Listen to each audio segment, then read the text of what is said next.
I remember when I was young, I used to sit with my dad every once in a while when he listened to a shortwave radio. That thing picked up stations from all around the world. And every once in a while, something unusually interesting would be reported. Sometimes you'd even hear it twice. And we'd sit and we'd wait and wait for an expanded update. But usually, we would never ever hear it again. It would just disappear so completely as to make me question whether or not I'd even really heard it the first time. But then I grew up, got married, I moved to LA, and I had a baby. I also had newspaper delivery and cable TV. And, since I was an at-home mom, a friend of ours bought me a computer. He thought I should be a writer. And so a few days later, I got on the internet. And a couple of days after that, I found the land of the lost story.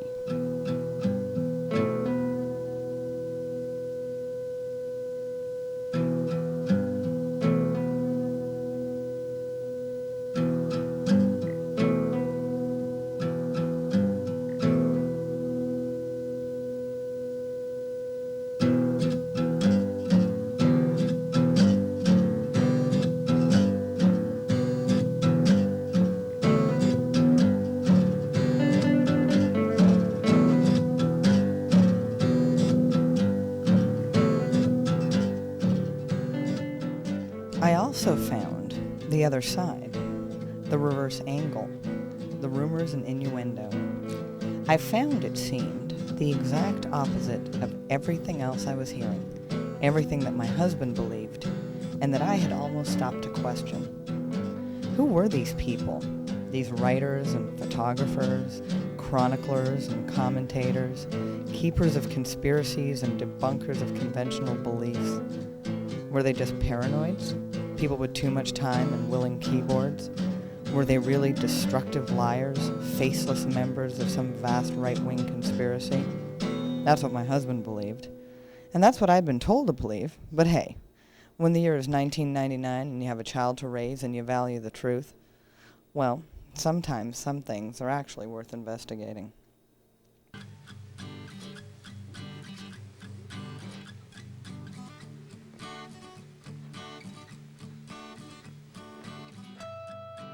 Urban legend and conspiracy fodder numero uno, Area 51, a rumored top-secret installation in the middle of Nevada, and therefore, not one of the easiest places to find. Now we have to go to Area 51. Nobody knows where it is. In fact, I asked the guy, he says, no, I don't think it's a real place. Yes, it is. And it's about 80 miles north from here. North on what highway? You have to use 95. Okay. You go through Reno, you know. Get up 95, pass Indian Springs, pass Betty. Betty's about 50 miles. Then 30 more miles. That's where the Area 51 is. And it's right there on I-95. Yeah, but it's down behind the mountains right there. Right. So there's no way to get in over there because there is a guard, you know. There's a guard, but are there signs and fences and... It's only said, don't trespass. That's what it said.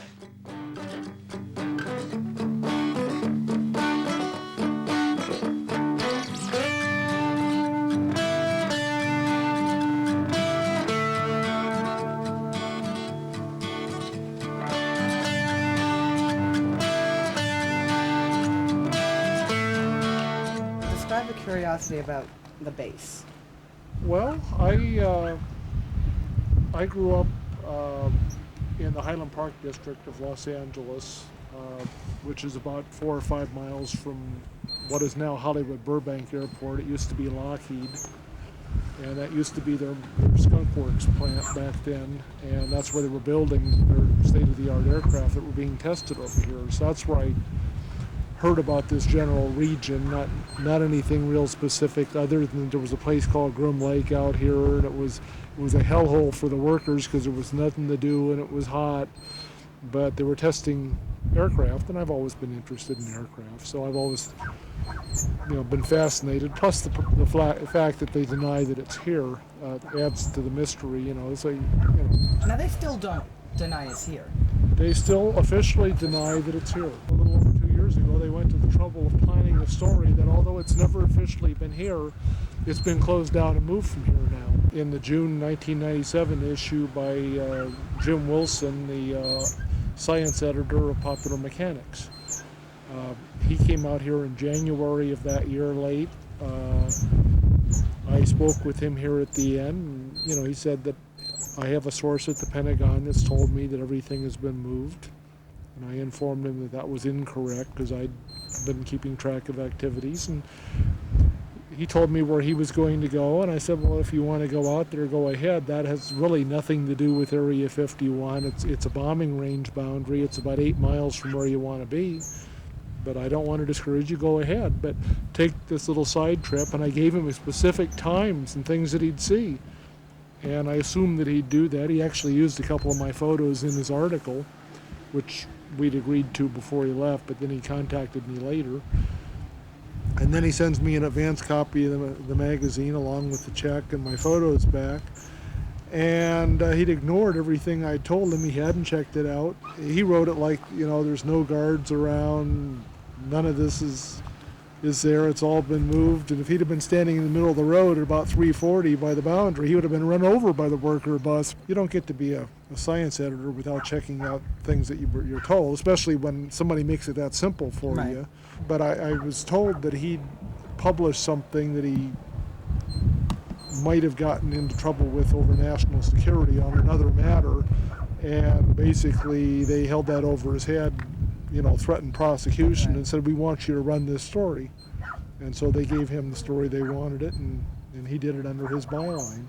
As the story goes, the U.S. government came into possession of an advanced technology in the desert outside of Roswell in 1947. Certainly at that time, we're a year and a half out of World War II. We're within a few miles of where the nuclear bomb was developed.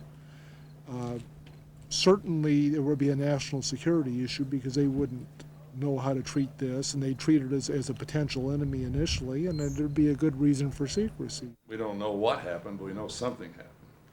The thing that all of us around here are convinced of is that something happened in 47 they've been lying about since, military cover-up. One day they announced it, the next day they said it was weather balloons, and all that sort of thing. So what I'm saying is, you probably haven't had that much experience with the government, but they'll lie to anybody, anytime in the folly of national security.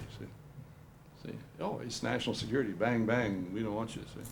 And it means just that to them.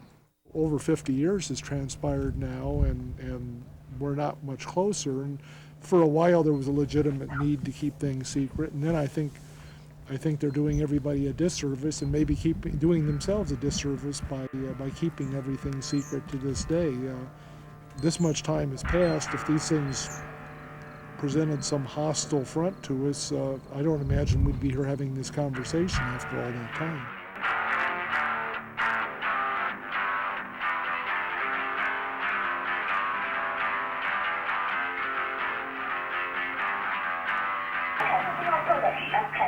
We've got help on the way, ma'am. Do we know where he's at? I'm sorry. Do we know where he's at? Okay.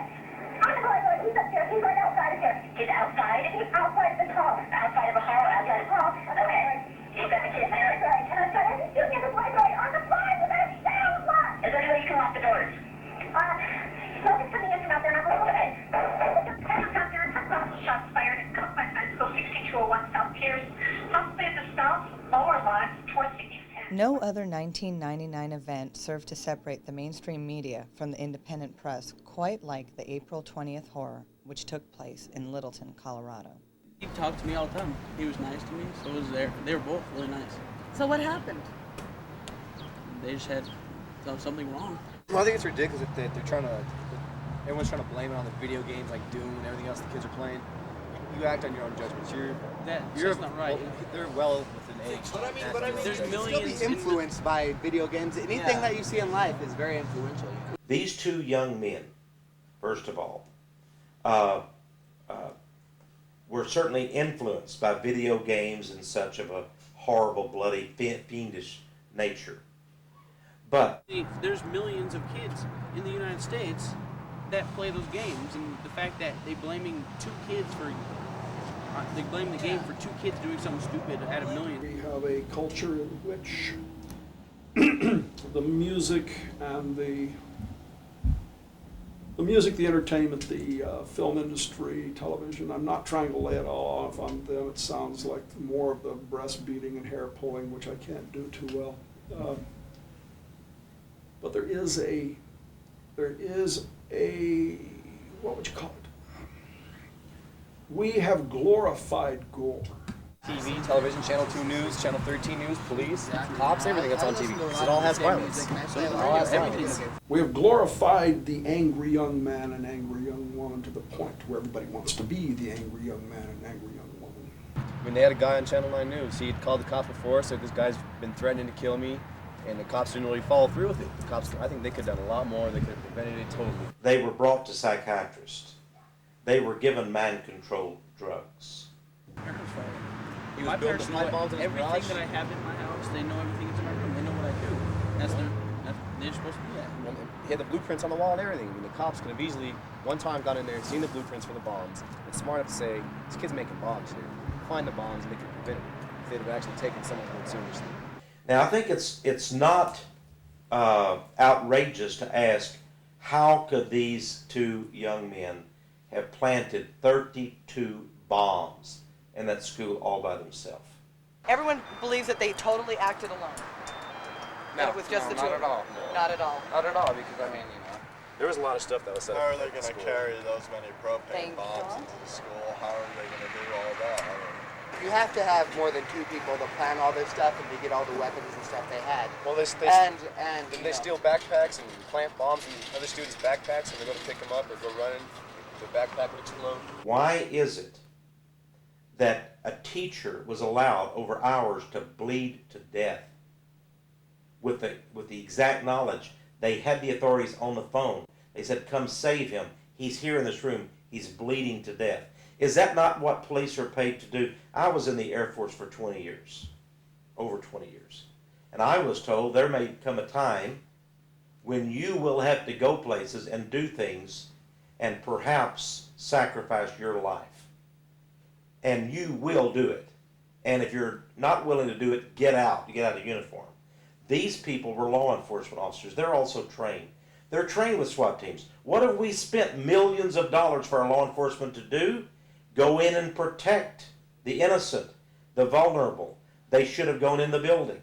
They were held off by the federal authorities for hours on end, unable to go in there, knowing these two men. Actually, they didn't know how many they claimed. How many men are in there with guns, killing hundreds of school kids and teachers? They didn't know, but they said, we'll just stay out here where it's safe and let all of the murders and the horrible things transpire inside the school. And then after hours are spent, maybe they run out of shells out of killing, massacring hundreds, then we'll go in. Yeah, it sounds really intense. It's kind of an operation. Well, there are rumors that there's a third shooter. I really believe there was. I think, and I thought I knew who did it, and then that person was apprehended and then released.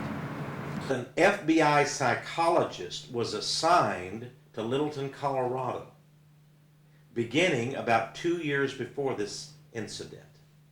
And it just so happens that his own son was going to this school. And his son was 1 year ahead, in other words, he graduated 1 year ahead of Klebold and Harris. It just so happens that his son joined the trench coat mafia and actually assisted Harris and Klebold in this video that they produced, which right there in the school helped them, you might say, even graded them on their efforts. They created a video, as you know, from what we're told in the media, which showed these kids coming in, blasting and killing people right there in the school, going down the hallway, mowing people down and such, which is exactly what they did later. Well, they were in the video class. Right. And they were doing special effects graphics. And what they did is on Independence Day, you know, when UFO shoots a beam down in the White House and blows it up, Right. they did the same thing, but they did it over the school. Interestingly enough, it was an FBI agent's son, who was a year older than them, who assisted them. Now, he graduated from school and went on. Now, this very FBI agent was assigned to the case. He, in fact, is the FBI agent in charge of the Littleton incident.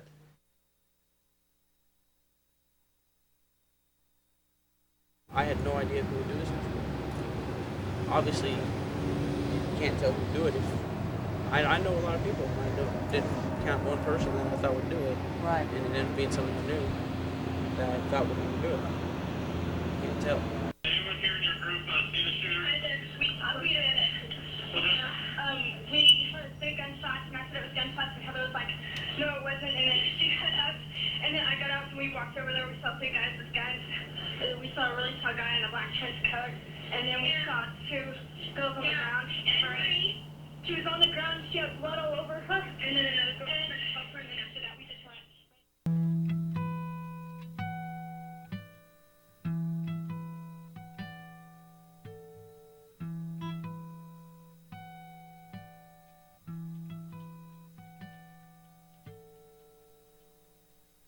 We as Americans especially we love a good conspiracy theory. We just love it. If we can't find one, we'll create one. So at the drop of a hat, we'll create it. Not to say that conspiracies don't exist. I wouldn't believe that for a moment either. But I say we go way out of our way to create ones or make bigger ones out of small ones. Or who knows? What if there wasn't coincidence theory? You wouldn't have to replace it with conspiracy theory or anything sinister like that, but coincidence theory just doesn't hold up. Whether it's Oklahoma or whether it's Littleton, it's strange how these things tend to surface when we're in anticipation of specific legislation that people are trying to propose. That's what feeds the conspiracy buffs with all kinds of bizarre views.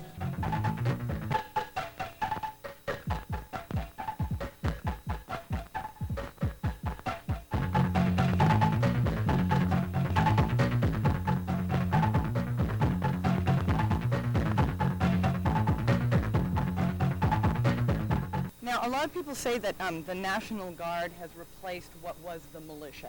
That's not exactly true. There is still a state militia.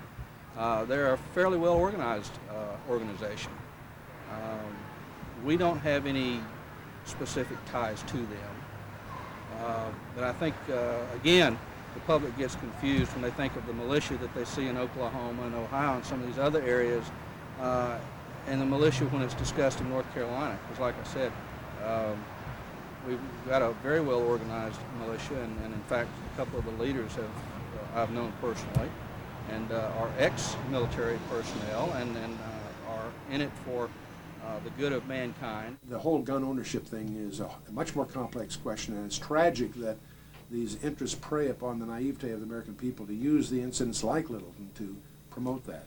Just as they did at Oklahoma City, the Mura office building thing, there's never been a connection between the principals that were charged with that and the militias. But within an hour, they were hammering the militias that they were used propaganda-wise. And the real tragedy isn't the corruption of the media so much as the naivete and the illiteracy in the American people, that they are so used to being spoon-fed rather than doing their own thinking, rather than doing their own homework. Every time some idiot picks up a gun and does something stupid, some other idiot, under the guise of some intellectual suit mentality, jumps up and starts screaming, outlaw, outlaw, outlaw, outlaw everything, outlaw guns, outlaw bullets, outlaw, hey. We live in a violent society here. This is a very violent society. The United States is probably one of the most violent societies on the planet. Now, there are some that are much more. If we didn't have guns, we would use baseball bats. And if they outlawed baseball bats, we would use rocks. It's... The gun just happens to be the weapon of choice. In fact, the statistics show that where there is a high level of gun ownership and where there's a high level of permits to carry, one of the interesting things people do when they look at counties to go move to, they check the records to see how many permits to carry a concealed weapon have been issued by the sheriffs in those areas. And you'll notice there's an inverse correlate where there's lots of permits to carry, there's very little crime. I personally believe that there are legitimate reasons that an individual should be given the opportunity or permission to carry a concealed weapon. There are requirements for that. The restrictions that are placed on purchasing guns right now, I think are a good thing. I don't think you'll find a law-abiding citizen be overly concerned about having to wait for 3 days or a week if he wants to purchase a weapon. The people that you're going to find concerned are those people that I think that are of questionable character and want to buy one right now to do something with. And the issue is, are we for self-defense or not? The idea that you somehow can legislate morality, the idea that you somehow can create legislation that will avoid the bad guys from getting guns is naive. I can go out here in the corner. I can go out here on the street within 15 minutes, buy half a dozen guns. Cheaper than I can at a gun shop without any questions asked. Now, that's what we need to correct. Now, if someone passes the background check, should they be registered? Do you think every gun owner should be registered? Registered with whom? With the government, with the federal with government? with some kind of a central federal database. Do you think everyone should be registered in that? Do you think that's necessary? Do you think that's something that should be left up to the states? I think the states could probably handle that reasonably well. If you go back and look at the Constitution, everybody interprets the Constitution in the United States a different way.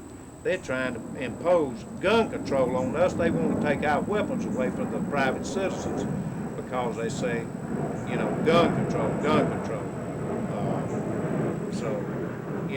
And they tell us that the Constitution of the United States says that we were never promised having weapons in our home, only for hunting and whatever. The gun control thing, to me, doesn't seem that controversial. In my mind, it's part of a broader tide of power grabs, trying to increase the control of the elite. I was a cop for 11 years. Old-time cops all say, what are you, crazy? You should have a gun. Young cops that are trained differently and taught differently and came up under this different coddle system. Oh no, only the police should have a gun. By the way, if you call us in a large city, we can get there within 2 hours. Duh! I don't know what these people in this country, these people, they want the government to take care of them. The government's not going to take care of them. The only thing the government's going to do is take them, and before long, they're going to be just like the Russian people was 10 years ago. If you don't do this, we send you over there. We take your kids and do this and do that. I mean, it's a coming thing. You know, anybody can look at it and see it. There's new equipment coming in.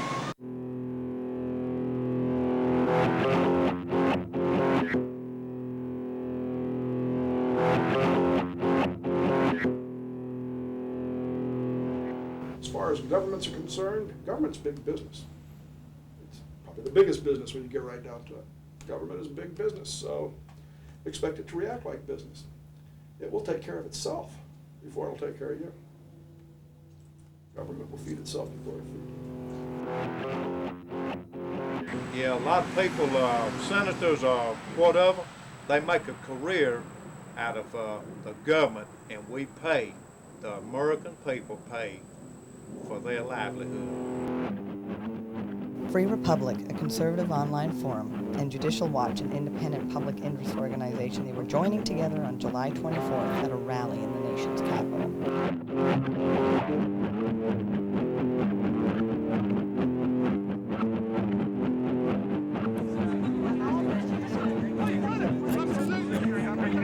Massacre when they ran over the Chinese people with tanks. You see, it's not a question of left, right, or center. It is a question of our country. It is a question of our love of this nation, of doing what is right, of not mouthing the words that the White House puts in your mouth or the Republican Party puts in your mouth, but saying what is good for this country. What seems to be in shortest supply is a number of people willing to concentrate on just one thing, which is in some ways the only thing that we need in the way of leadership in this country today, and it's the one thing that it's hardest to get.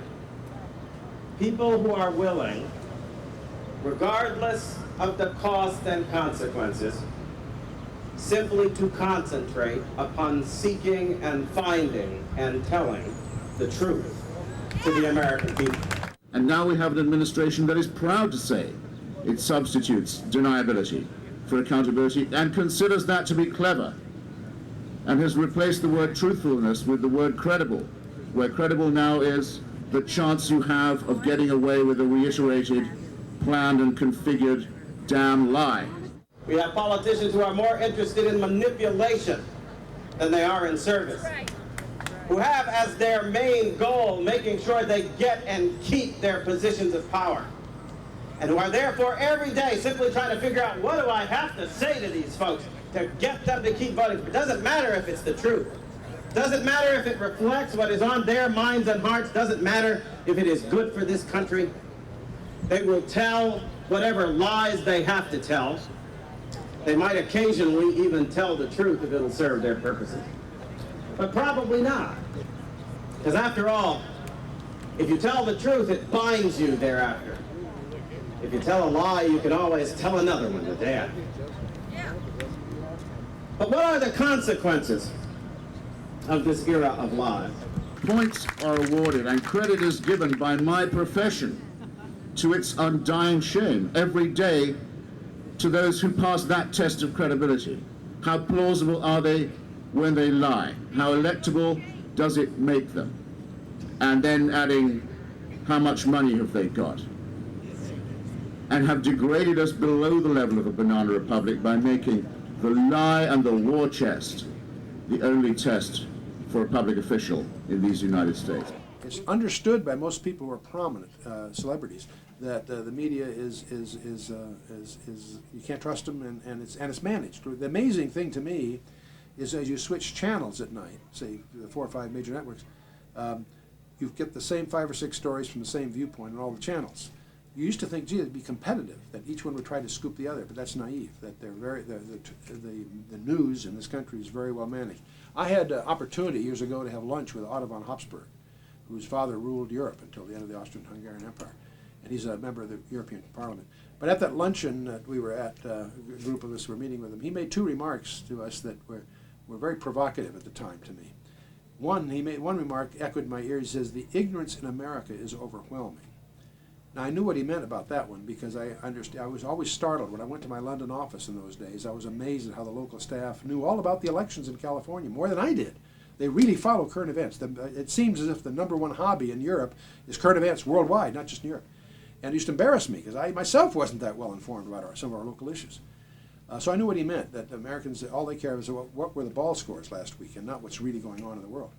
But the second remark he made, I didn't understand at the time. That's why it echoes in my ears. He says the concentration of power in America is frightening. When he made that remark at the time, I didn't understand it. And since then, I think I understand what he means. There was, about 15 years ago, there were 2,200 independent newspapers in the United States. And today, all but 5% are owned by just a small number of families. The concentration of power in the media is really terrifying. And coupled with that, especially with television, coupled with that, the media takes pride in its ability to form opinion rather than to inform the electorate. I believe that the root of that indifference is the same as the root of that passivity, that lack of activism in the reclaiming of our rights, which leaves us now in a position to be despoiled of them.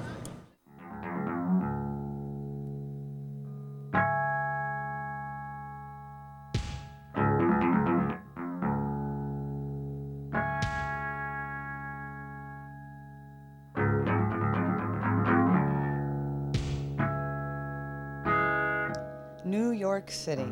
Rumored to be approaching police state status, we stopped in to catch up on friends, events, and a little downtime.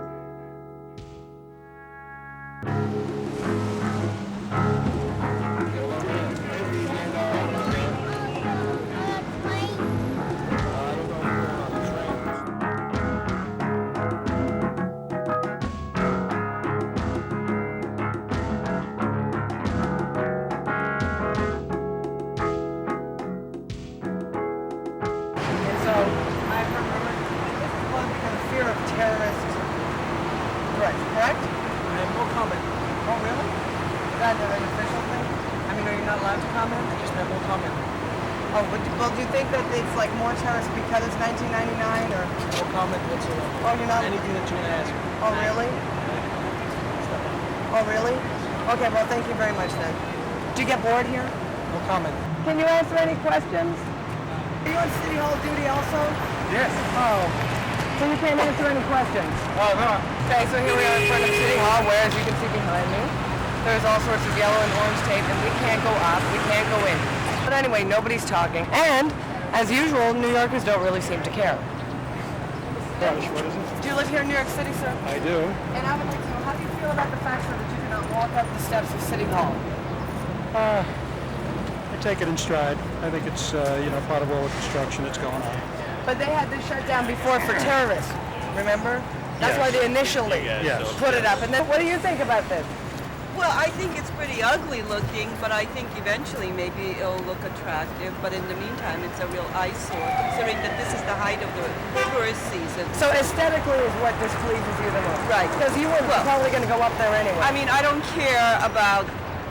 really don't care about the politics or the access issue, but it offends me aesthetically as a New Yorker. The fact, sir, that you cannot walk up the steps of City Hall.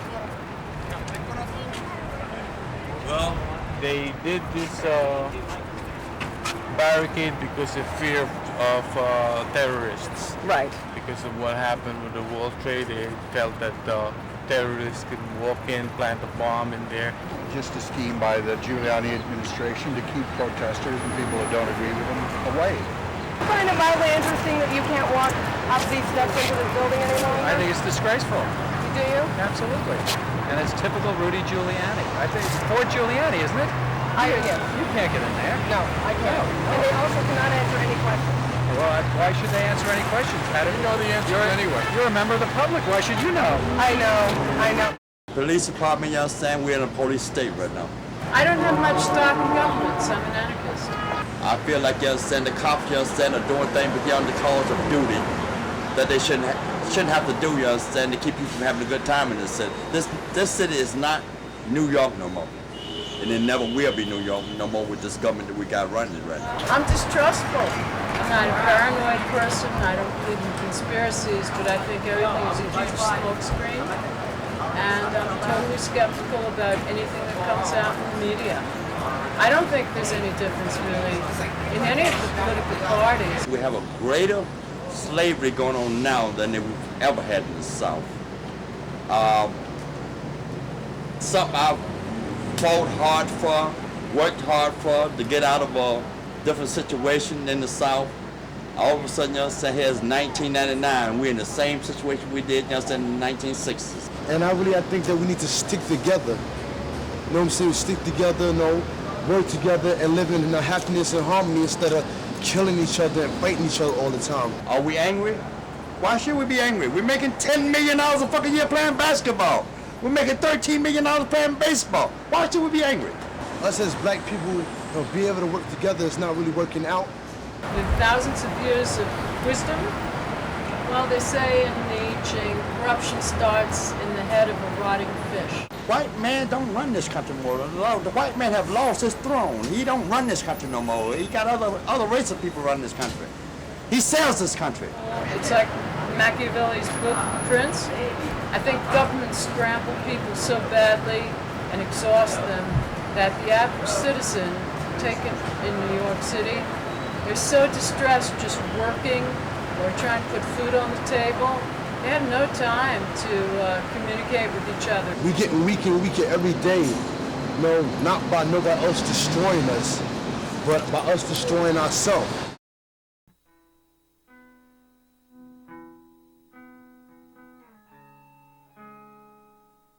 In 1999, the unthinkable happened. Stories were hinted at and printed up that gave credence, albeit grudgingly and reluctantly, to many years of claims by conspiracy theorists, thereby making them, for the first time in the mainstream, conspiracy factualists.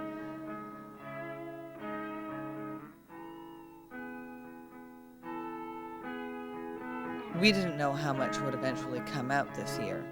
However, we did know that in Waco, Texas, 86 Americans burned to death under dubious circumstances and splintering cover-ups, and that we had been led to believe that they deserved it.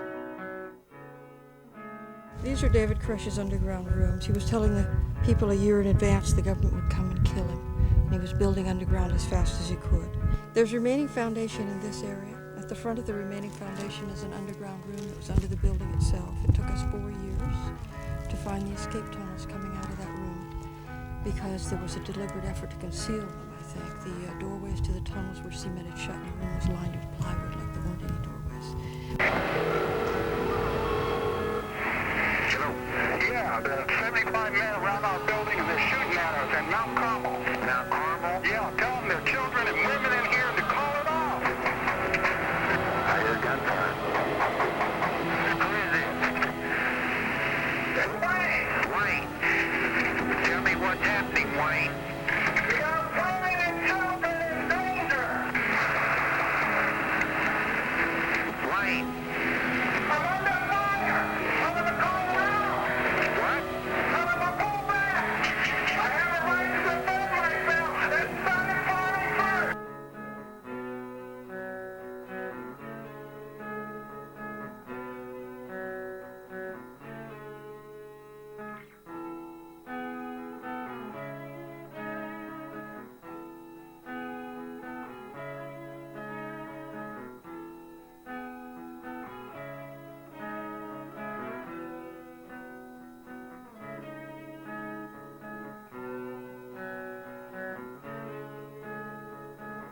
a sudden it's become a 1999 story, so I just want to ask what you think if the truth will actually come out now about Waco. Well, if the truth doesn't, it's over. I think it's high time that we recognize the criminalization of the executive branch in general. And I think that it's high time we had some accountability. When that was all going on, I remember vividly that Janet Reno assuming responsibility before the cameras. Okay, let's let her be responsible. We have over 80 Americans that were deliberately murdered by the U.S. government. The evidence is there. We must understand that not one agent who was at the raid on the scene on the 28th made a written report of it. That's highly irregular. On March the 1st, the ATF initiates a shooting review. Johnston, the Assistant United States Attorney, advised Hartnett to stop the ATF shooting review because ATF was creating Brady material. Brady material, ladies and gentlemen, is information that might tend to show that someone accused is innocent. They tried to explain this to say, well, that just meant, you know, we don't want to, compromise the prosecution. You don't want to compromise the prosecution by revealing evidence that might tend to show that somebody is not guilty of the charges? Well, that's not where we are in this country, I hope. There's never been accountability at Waco, and not only was it a bungled thing by the ATF, the cover-ups, that to me is as scary a crime as the event itself. What could be called an infantry tank maneuver. We notice the tank, this is the tank smashing into the building. And we'll also see gunfire, multiple gunfire, on the outside of the tank to the rear of the tank. Right now we're seeing a close-up view of exactly the same thing. The important thing to notice is the gunfire, multiple rounds being fired from at least 2 different positions. And it's about 10 bursts in approximately 2 to 3 seconds. And according to our calculations, it indicates that both positions are firing automatic weapons. There needs to be, somewhere along the way, one would hope that, these things will be, that truth will be served. Koresh's survivors number around 35. But that were in the building? 9 people came out of the fire. 9. Yeah, a lot of them are serving 40 years, 25 years. Oh, they mostly went to jail to become political prisoners. I think part of the problem is that there aren't any clean hands to go after this. You know, there isn't an Elliot Ness or whatever to get into the act. But the corruption is so widespread on both sides of the aisle. What may perhaps be perceived as a mild irony to my passionate quest for truth, justice, and the American way is that, well, I'm an immigrant. And as we were coming into New York Harbor, early in the morning, about 6 o'clock, we passed by the Statue of Liberty. And as importantly, we passed by Ellis Island. And I thought to myself, and I choked up, that I was going to be here today speaking to you.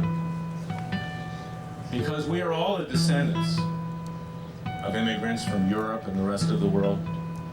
And I thought of my grandparents who passed through Ellis Island back in the early part of the 20th century and what they expected of this country.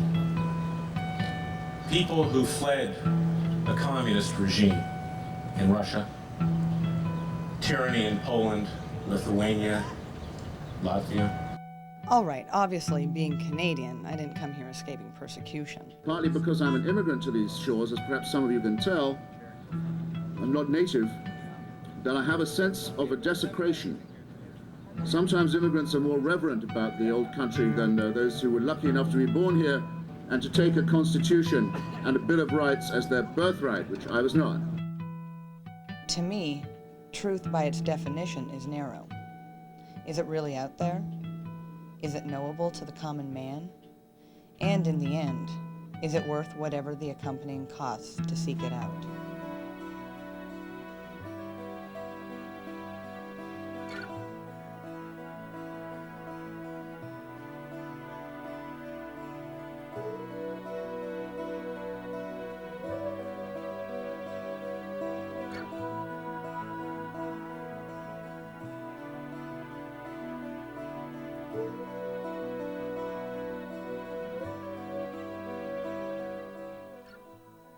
I'm not egotistical enough to think that our Creator, call him what you want to, created this. We don't even see the end of what the universe is. I'm trying to stay with the nuts and bolts end of it. I don't want to get into meaning or origin. It would seem to me unreasonable to believe that we're alone here in this vast, so vast it's incomparable to the human mind, this vast universe. There's too many billions of suns out there that have planets going around them that could be comparable to ours to not say some sort of intelligent life exists. Two of us here had reasons to believe that attended the last international conference on the origin of life. And the thing we noticed was just the atmosphere of pessimism amongst the non-theists, that there is no way to explain the origin of life. We now know it happened rapidly on planet Earth, that it happens rapidly with oxygen present, then there's no possibility of a natural explanation. You're forced to concede that it must be supernatural. So the fact that even secular researchers are recognizing that this can't be done, in fact some have speculated, we know it's impossible on Earth, it must have happened somewhere in outer space and came to planet Earth by some transport mechanism. There's a lot of theories now that, yeah, the aliens came here 5,000 years ago and started all this. The problem with that is we know the panspermia theory only works over interplanetary distances. You cannot take life material from a star and get it to Earth in any form that would be recognizable beyond carbon dioxide or hydrogen cyanide. It's just not going to happen. The radiation that's necessary to move that stuff is so intense it'll break it down. Do I believe there are aliens? Hell yes. Do I believe they visited here? Probably, no doubt. Do I believe that we're the descendants of aliens? Absolutely. What is the possibility of finding a planet like Earth with the capacity to support life if you don't invoke the creator God of the Bible? And it's easy to determine the odds are less than 1 in 10 to the 109 of finding a solar system like ours that can support life. When you look at the universe, we have less than 1 chance in 10 to the 120th that you're going to get even the cosmological constant at the right value to support life. Or the mass density of the universe must be fine-tuned within 1 part from 10 to the 60th. The whole UFO thing and alien thing is sort of a strange area. It's a very difficult area to research because there's so much nonsense. Some of it just silliness, a lot of it well-funded disinformation. That's in fact, part of the mystery in that area is what, because it's not self-recovering funding. There's too many people to see them. I had a sighting one night, yes, right up north of town. Friends of mine called me at 11 o'clock at night, and all I can tell you, what I saw, it was unusual. But the one thing you do know about it is that I think it's 13 of our astronauts confirmed the reality of UFOs, etc. So the point is, it's not the myth or fiction that some people presume. As you get in this, you discover there is a reality to them. It was a thing like this right up in that north sky, and it was, your naked eye, you could see it. And with binoculars, you could get it more details. Because they do show up on multiple radars simultaneously. On the one hand, so they're real, they're tangible. The radar sets don't have hallucinations. On the other hand, they violate physical laws. So a deputy sheriff and I stood there with our elbows on the top of the car looking at that thing, and we talked back and forth what it was doing. While we were there, another one the same size came up and hung up there beside it like this. And then it was there all 15 or 20 minutes, and then it moved off slowly to the northeast. This one didn't move. We spotted it with stars. It didn't move. They appear to be massless in many respects. And so that's why most scientists that have gotten serious about this have come to the conclusion they're hyperdimensional somehow. It wasn't a balloon, or it moved. It wasn't an airplane, it couldn't have stood still. And the term that they use is demonic. So what was it? But it's interesting that Dr. John Mack, who's was the head of psychiatry for Harvard, and shocked, he personally has dealt with these abduction stories. I think 76 cases personally and so forth, and he co-chaired the conference at MIT on the whole abduction thing. And he shocked the psychiatric world by coming out and expressing his view that these beings are real and that they have an agenda to create a hybrid. And a lot of people are upset with him with that because that's not very in today to have that view. But his book Abductions deals with his views on this pretty graphically. So I don't know how much credibility he put in that. I don't know the man personally, but I do. He has contributed to 150 peer-reviewed medical journals. He's got a Pulitzer Prize in his background. He's not to be dismissed lightly. and yet he believes that there's a very, very real something going on.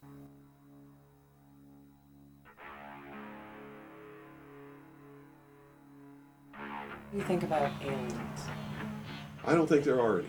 At one time, I thought that there were, simply based upon documents that I'd seen while I was attached to the intelligence briefing team, the Commander-in-Chief of the Pacific Fleet. At that time, and even for many years afterwards, I did not believe that the government would use me in that way. I had devoted my whole life to government service. I had been in the Air Force, I was in the Navy, I was a river patrol boat captain in Vietnam, I had proved myself, I had combat ribbons with the V for Valor. There was no doubt of my loyalty to my country. And maybe that's why it was so easy to use me, because I wouldn't doubt that what I saw was real. But over the years, I've done a lot of research. And what I've discovered is there's no proof existing anywhere that extraterrestrials are real, or that have ever visited this planet, or that they exist anywhere in the universe. There is not one shred of evidence anywhere. There is lots of evidence, tons of it in fact, that there are a group of people collectively known as the Illuminati who want us to believe in some extraterrestrial threat from space so that they can cause a world government, bringing together of all the people to resist that external threat. The first time that I saw any reference to that, I was reading some papers from the Carnegie Endowment Fund, and there was a record of a speech. It was a dinner for Viscount Ishii of the Japanese delegation, the Japanese imperial delegation, in 1917. And John Dewey was one of the speakers. And the first sentence out of his mouth, as I was reading this, I almost fell out of my chair, because this was in 1917, and he said the best way to cause all the people of the world to come together in one world government and end war forever would be if we were attacked by some other species from some other planet. And boy, that just clicked with me, and I knew that that this is just another scam. This is the age of deception. There's no doubt about it. And then 8 times during Reagan's administration, he inserted almost the exact same phrase into 8 of his speeches. And it's a scam. That's what I can tell you. What they call UFOs, these craft that fly around the sky, are real. But they're not piloted by some little green guy from some other planet. They're owned and operated by the United States of America for one, the Soviet Union for another, probably Great Britain, Canada. I think the first really operable ones were probably manufactured in Western Canada, in the wilderness, in a place especially built to create those machines, like we created the Manhattan Project, and the same kind of secrecy surrounded it. So the technology is real. It's been kept secret, and it's been used to promote this concept that there's an alien threat to this earth. The cattle mutilations I've discovered in my research are nothing more than what's left after the government does its secret tests on the low-level radiation leakage from its atomic weapons assembly plants and atomic power plants.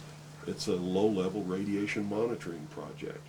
And if you look at what's missing in the cattle, you'll see that it's just as clear as day. They take the lips, they take the tongue, they take a 6-inch patch of skin, they core out the rectum, the colon area, where those kinds of things would collect. They pass through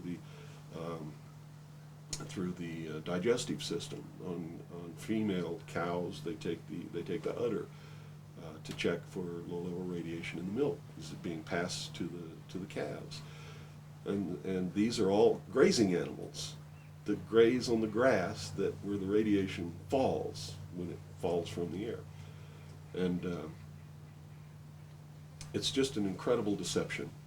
And I'm just amazed that people have fallen for it in the manner that they have, in the absence of any proof whatsoever. I mean, they cite hearsay as proof. Well, what about all of the alien abductions? They're not abductions. They're the results of a tremendously successful and very sophisticated mind control operation, all of which has been in development Well, they started working on those kinds of things since before World War II.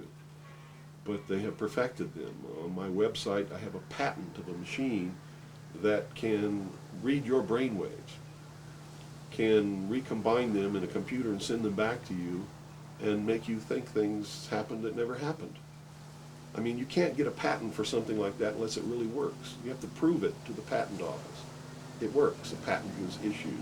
And this is just one of the things that snuck by them that hasn't, because when people invent things like this, they're sucked up by the government immediately, and then they're put behind the veil of national security and classified, and then nobody knows about them. But every once in a while, something sneaks by them. And when you do these searches in the patent office, and the trademark office, and in the copyright office, you come up with some real gems once in a while, and that was one. Also, the congressional investigations into the intelligence community has revealed the existence of these programs. I mean, there's no secret about it. It's documented. Project Artichoke, Project MK Ultra, MK Naomi. You know, I could go on and on and on all day long. And you know, if you had the time in your movie, we could lay out all the documentation, which is official government documentation, and prove beyond any shadow of a doubt that it's true. But that's what it is. It's not extraterrestrials coming down. The human body cannot pass through walls or roofs, or through windows that are closed. You know, this is all the product of the imagination and people's willingness to believe something because they want it to be true. I don't know why they would want it to be true. You see, because if it were true, these are not friendly aliens. They're doing some terrible things to people. If I were to kidnap somebody, pass them up through the roof, and take them somewhere, and perform operations on them, and take samples of semen and ova from their, you know, reproductive organs, and plant thoughts in their mind, and all this kind of stuff, and then bring them back, guess where I'd be right now? In prison. That's kidnapping. It's criminal. It's a terrible thing. So there's a morbid sense about all this too, as if people want to be hurt for some reason. I don't understand that, but that certainly is something that somebody needs to look at. Why do people feel that this needs to be real? What in them says, I want to be abducted and abused and kidnapped and raped and all of this stuff against my will? Because they seem to take some kind of satisfaction that this is happening. And nobody's talking about the fact that this is a terrible thing to happen. If I were to do that to you, you wouldn't be too happy, would you? But somehow it's okay if an alien does it? I don't think so. It's all bullshit. It's a lie. And it's... So where do you feel the hope for America lies? Oh, this is William Cooper, a man who received mainstream attention in 1994 when Rush Limbaugh read an alleged White House memo on the air calling him the most dangerous radio host in America. Maybe that's because his conspiracy classic is the underground bestseller, or perhaps it's because of the increasing popularity of his shortwave radio broadcast, which is also available on the internet. Good evening. You're listening to the Hour of the Time. I'm still William Cooper. This was not an easy interview to net. He was the first person I asked, and after 8,000 miles and 6.5 weeks on the road, just about the last to agree. I guess he wanted to make sure I was serious. Nevertheless, I had to come alone, and I was required to follow clear rules of conduct. Well, at this point, I've done so much research on this. I have to tell you, there's only one way this is going. There's going to be a civil war in this country. And I hope the outcome of the war will be the reinstatement of constitutional Republican government. But whenever you have a war like that, you're going to have competing factions to be the winner. And whoever really has the power in the end is going to institute whatever kind of government they feel should be there. There are people in this country who believe that a religious theology or theocracy should prevail. Well, if that happened, we'd have burnings at the stake again, and inquisitions, and heretics and all of these kinds of things. So that can't be allowed to happen. Can't be. Doesn't matter what my religion is. It can't be allowed to happen. There are people who want a socialist government, much like the one in Sweden. There are people who want to create in the United States what the Soviet Union had hoped to be. There are real Nazis, all of them socialists. Hitler was a socialist. So I see the future as being tremendously dangerous for all of us. Me and many others like me are going to perform a valiant attempt to reinstate, restore legitimate, lawful, constitutional Republican government. Whether or not we're going to be successful, I can't tell you. But I will tell you that once this war starts, it's going to be terrible, it's going to be bloody, and it'll last for 10 or 15 years. That's the nature of this kind of conflict. If you look around at all these mountains around here, there's enough guns, ammunition, supplies, clothing, and food buried in these mountains to support an army for 15 years. And I don't think the American people realize that they're on the brink of a civil war. You see, there are many of us who took an oath when we went in the armed forces, and we meant it. We volunteered. We weren't drafted. We care about this country. And the oath was to protect and defend the Constitution against all enemies, foreign and domestic. And we will fulfill that oath, even if it means we die in the process of doing it. It's that simple. I started out as a young man by joining the U.S. Air Force. And I spent over 20 years in the Air Force. Of course, I believe that is a great service. I've joined the Marine Corps. In 1962, I volunteered for the Marine Corps. I wanted to serve the United States, to be patriotic. They ask you if you belong to any organization, such as the Ku Klux Klan or anything like that, anything, the Mafia, if anything foreign to your, or if you're a communist, if it's foreign to your country, and you either answer yes or no. If you answer yes, they put you out. If you answer no, they swear you in. You take allegiance to your Constitution of the United States, protect your country with your life. Let me tell you this, all of you, all across the nation and around the world, patriots are everywhere. By patriots, I mean men and women who deserve freedom. We're ready and willing to die for freedom should they ever be called upon to have to do that.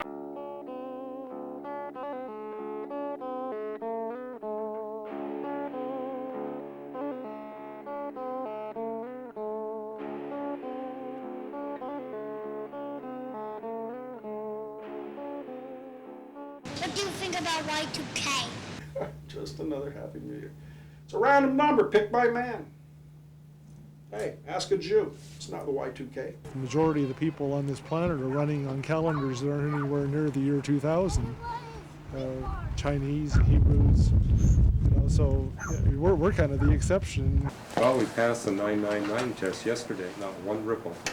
So that's going to make it really hard to push a Y2K disaster scenario. Tests were made as frequently or as far back as 12 months ago. October 98 is when you should have seen the first ripple of it, and nothing happened. Nothing happened on January 1 of 99. That should have been another big disaster point. And we passed another one yesterday. And you get all the banks and government agencies saying they're ready. All the utilities say they're ready. So People say to me, well, you said things about Y2K, Texe, and if it doesn't come and it's not a great big horrible catastrophe, we're going to call you a false prophet. But I've never said, and I never would, that Y2K is in all. Well, the Millennium fever this time around is a lot less than it was when we turned 1,000. So I expected there'd be a lot more millennial fever along the lines of other kinds of scenarios, like the lineup of planets or whatever, or some big disaster about to strike the Earth from outer space. And I'm amazed there isn't that much of that going on. Think about Y2K. You second me. You second me. Thank you very much. What do you think about Y2K? Yeah, it's very nice, very cool. I think America has always been a very tolerant nation. I mean, we had the Great Depression, and people were put out of work in droves, people went hungry, there was no revolution. The American people seem to be eternally optimistic. We're preaching the 6,000 years of sin that precede the 1,000-year Millennium Kingdom. It's a sabbatical from sin. And according to my great-grandfather's Bible, that 6,000 years ended in 1996. That's using Ussher's dating method, and he was a Congregationalist minister. He had a great, huge minister's Bible, 1888, and it gave 4004 as the date of creation using Ussher's dating method. They date all the kings, you know. And so that places us squarely at the time of setting up the kingdom of God on earth, and it seems to me millennial fever is appropriate. Well, that's our question. Is it millennial fever or is it justified heightened awareness? Well, justified heightened awareness. I think God is making a lot of things happen so that people wake up and realize that, for instance, America is not a perfect country, you know, and the Branch Davidian massacre and the Ruby Ridge and the Oklahoma bombing are all telling the same story. Wake up, America. So what do you see happening in the next 4 to 6 months in this Well, country? I don't have a crystal ball. All I know is that the year 2000 is crucial to the plans of those who want world government, because they whipped up sort of a millennium fever, and they've coupled that with Y2K and a whole bunch of other things.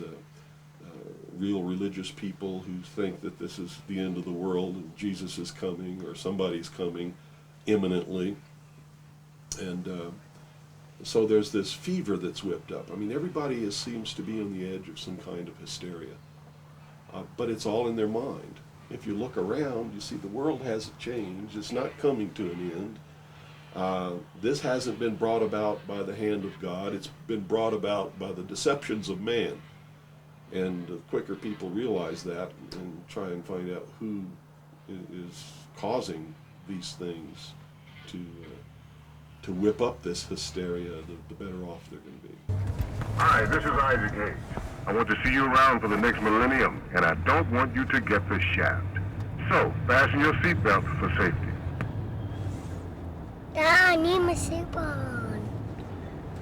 We cannot escape the truth that a people who have surrendered its character is a people in the end who will surrender its liberty and its security. The freest societies are the ones that collapse the hardest. If you look back throughout history, the ones that really collapse the hardest and the fastest. But the free in what sense? The freest societies, the freest to let people run around and do as they want, act as they want, say what they want, give them anything they need. These are the ones that throughout history have reached a pinnacle of greatness and then bang, crashed almost overnight. I mean, societies that didn't have a moral center. I gotta hate that. I know you do. But to a degree, yes. The family unit. God, I'm starting to sound like Gore. The family unit is gone. You know, my great memories and the things I miss the most about family were like every morning the family sat down at the breakfast table. We ate breakfast together. We talked. Of course, Dad made enough money to where Mom stayed home and rent a house. You know, you could do that in those days. You can't do that anymore.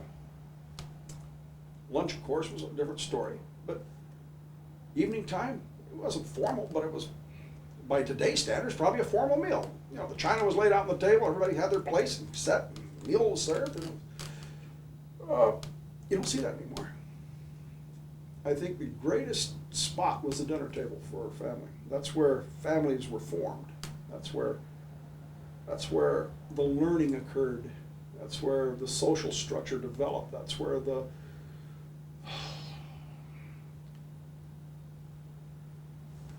moral parameters were established. In my family, that didn't mean it was rigid. We were always encouraged to find our own, because my father was the first to tell you that the morals of what somebody else decided was right for you. And only you can answer the truth for them. However, the idea was there. We don't have that. You know, real fractured, loose concepts of family. Everybody on their own. everybody doing their own thing. Where do you learn? How do you learn values? By whatever schmuck on the street takes you under their wing for whatever purpose, you know. Mothers, be careful, teach your kids, because they come to me, I'll take advantage of it. I have no doubt that I will take advantage anytime I can. Because they make it so fucking easy. That's why. If you don't teach your kids at home, somebody in the streets will teach you.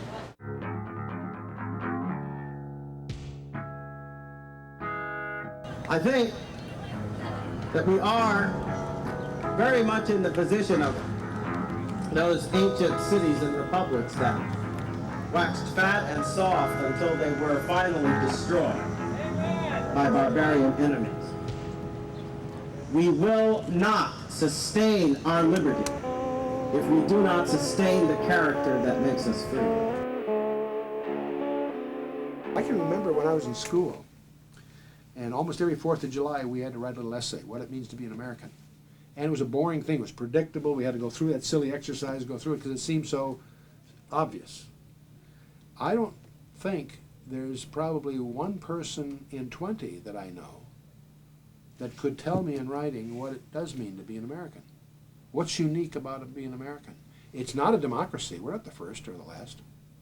What makes us unique to be an American? There's a whole issue there of the values, you know, and you go right back to the Declaration of Independence, the rest, you know, our creator, inalienable rights, the whole basis, the whole concept of government was unique. We hold these truths to be self-evident, they said, that all men are created equal, that they are endowed by their creator with certain unalienable rights. When the Constitutional Convention adjourned, as old Mr. Benjamin Franklin was leaving that meeting house in Philadelphia, and they were coming out, some woman apparently, I gather, I used to know her name, it was a Scottish name. I don't have it in my head just at the moment. Asked Ben Franklin, what kind of government have you given us? And he said, well, madam, a republic. If you can keep it. We don't have a government like other people that just evolved through history. We have a government that was designed prayerfully by geniuses. I've seen the best and worst that they've all got to offer, and this is the finest government and operating system for a government I've ever seen anywhere in the world. No one else can come even close to it. And it has stood well for a better part of 2 centuries. That now we've abandoned. We've let the revisionists strip our heritage away, and it's tragic. If we were as strong and as wise and as wonderful as some people try to claim we are because of our technological advances and all this, then we wouldn't have spent the last 50 and 60 years destroying our liberties. We would have been wiser and we would have been stronger than that. What had happened at Columbine made everyone start thinking that we need to start straightening up our world, or else this is what we're going to wind up being. It's just a crooked world like that. What do you think about Y2K? It's a good thing. Can we ask you a question, sir? Yes. Hamlet, go ahead, ask. What do you think about Y2K? Y2K? Yeah. Well, I think that's, you know, that just proved the man is not so wise as they say he is. But, you know, there is God in heaven who is wiser, and he loves you. He sent his son Jesus to die for you, that you may live forever. God bless you, sir. Back in California, I reflect on several things. The people we met, the things they said, and who they really might be. Are they lunatics, liars, or heroes?